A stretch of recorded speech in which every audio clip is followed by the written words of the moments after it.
Hey there, crypto enthusiasts! Today I'm walking you through a step-by-step guide on how to access your XRP Ledger account using the XRP Toolkit. Let's dive in. First things first, connect your Ledger device to your computer and open the XRP app on your device. Make sure it's the official Ledger device to keep your assets safe. Next, head over to the XRP Toolkit website.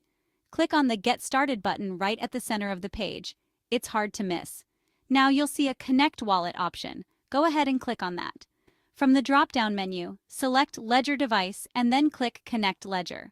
At this point, a new window will pop up, prompting you to select your Ledger device. Click on your device name and then hit Connect. Once your Ledger is connected, you will see a list of your XRP accounts. Select the account you want to access and click Confirm. And that's it. You're now connected to your XRP Ledger account through the XRP Toolkit. From here, you can manage your assets, view your transaction history, and much more.